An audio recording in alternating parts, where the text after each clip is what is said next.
Confusing words in action number 2, set 3. Alright, so welcome to Confusing Words in Action number 2. On our third set, we have very wacky words as well too, so I hope you guys don't mind if some of them sound very, how should I describe this, silly, like comma and coma, compare with, complement, contagious and infectious. I'm not reading this whole thing, I am not your servant. Let's get this started with. You will figure out the words soon enough. Here we go. Our first words is coma and comma. I mean, yeah, sure. It's like one word difference, but there are completely different sets of words. Like completely different if you haven't noticed. Now, a coma is like you're unconscious. It's a medical word. It means that you are in a state of unconsciousness that can last for a very long time. And some people have been in comas for years and before waking back up, and they're like, how long was I in my coma? You've been in your coma for 5 years, sir. 5 years? Yes, sir. I missed the release of GTA 6. Oh no, GTA 6 was postponed until 2050, sir. What year is this? 2040, sir. Yeah. It's been postponed. Yeah, GTA 6 has been postponed for so long. Alright, here we go. Now, coma. Coma is a medical word, as I already mentioned, but comma is completely different. It's a punctuation mark, and it looks like this. And you probably know what its use is. Hey, I probably don't want to do this. You can't end a sentence with a comma. You have to use a full stop. Alright, here we go. There's no question mark over poor. There's a question mark over poor Parsi punctuation. Making a dash, he tripped over a comma. He fell into a coma. A surgeon had to remove his colon. I mean, colon is an actual organ in the human body. We think a poor Percy could be heading for a full stop.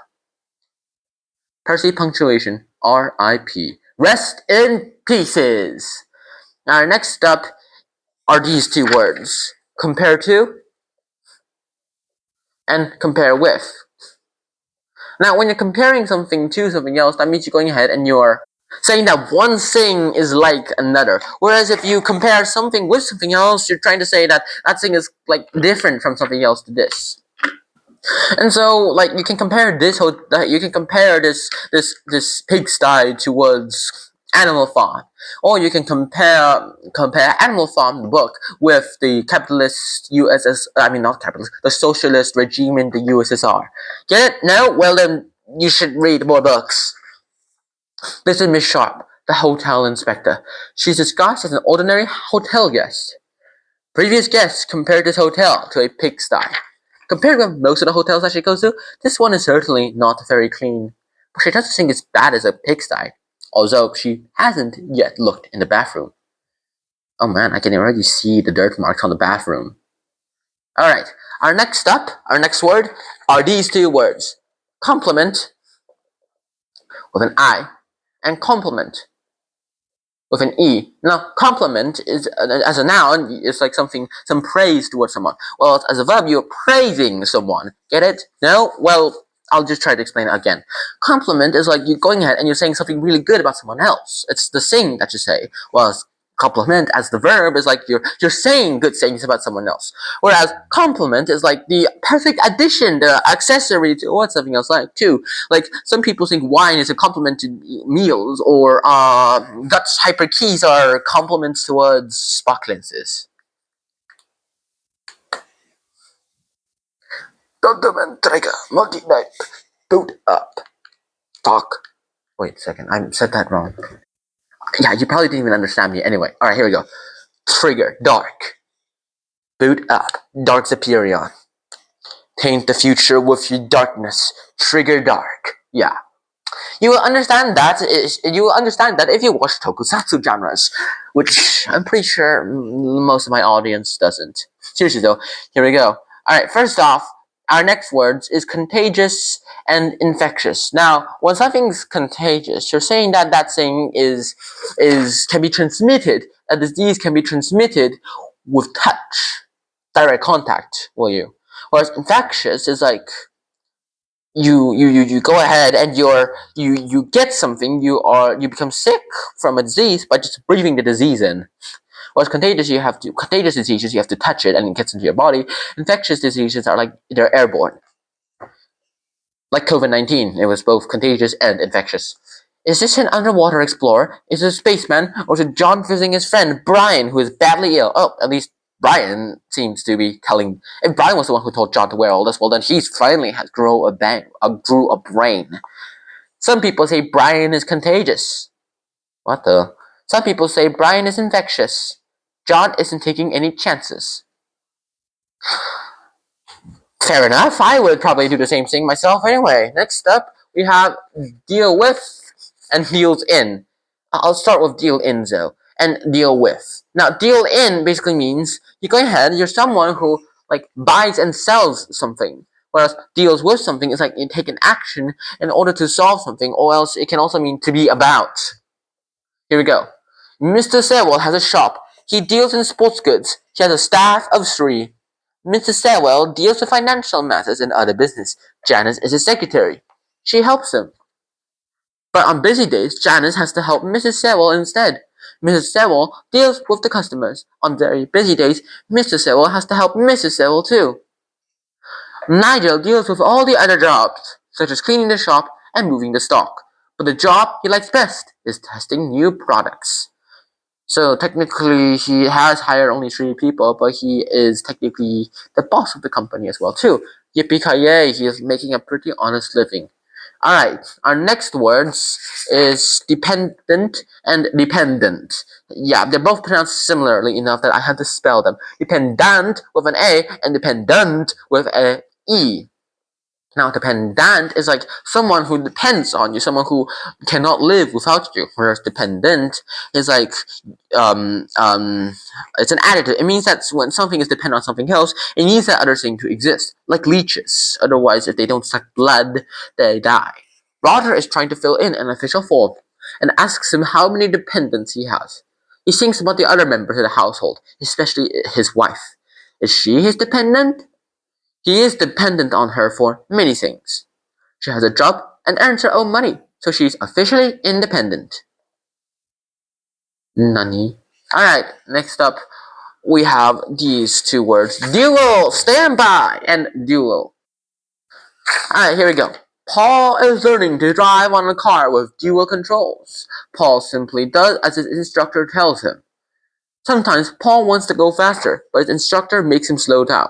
Paul thinks there's a dual for control of the car, but the instructor is always in charge. Now here's the thing, as you can already see by the comic, dual means 2 things, 2 people, or 2 sets, like dual controls, 2 controls. Dual piloting system, that means you need 2 pilots to pilot the whole thing. Whereas dual is like, it's a fight to the death. It's like dual between Trigger Dark and Glitter Trigger Eternity. Glitter Trigger Eternity. Boot up. Glitter Hyperion. Illuminate the universe. The ultra ancient light. Trigger. Yeah, I'm cringe, aren't I? Well, here we go. Dual and dual. I already explained this to you, haven't I? Next up, we have these 2 words. Each other and one another. Each other and one another. Now, each other means that they're both pronouns and they mean the exact same thing. It's just that traditionally, each other, when you're talking about 2 or people or things, well, one another is like when you're talking about more people. Like 2 or more people. Gloria and Glory and the Glory Gospel Choir are going to sing a song about love. You and me, we got to love each other. Wah, wah, wah, wah. Brothers and sisters all over the world got to love one another. The whole wide world must have love. Yeah, I sing really bad, don't I? But at least I try.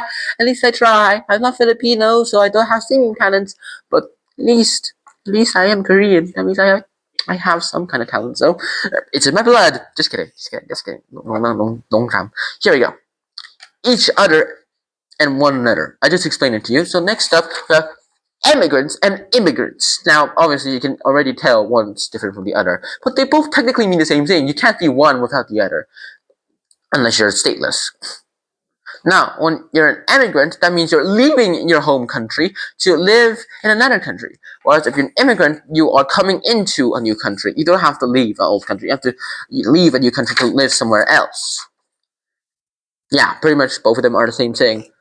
You can't be an immigrant without becoming an immigrant. You can't become an immigrant without becoming an immigrant. Get it? Immigrants have to leave their old lives behind them. They feel sad, even if their old lives were not completely happy. But the sadness does not last long. As immigrants, they have a whole new life to look forward to. Next up, we have this. Da-dan, da-dan, da-dan. Envelop and envelope. Now, when you envelop something, that means you go ahead and you wrap that thing in something else. Whereas the envelope is like the little paper packaging that you put mail in. Interesting. So yeah, envelope is a verb, whereas envelope is a noun. Judy is sending a birthday present to her cousin in Antonia. Let's try that again. Judy is sending a birthday present to her cousin Antonia. Judy is afraid the present might break. She envelops it in sheets and sheets of tissue paper. The present should be safe enough like this. Unfortunately, it's now too big for the inside the envelope. So now, get a bigger envelope. Thanks, Grandma. Next up, we have these sets of words, and I will show you guys them in the next video. I hope you guys enjoyed this episode. I hope to see you guys soon. Until next time, Channel Peace. Bye bye.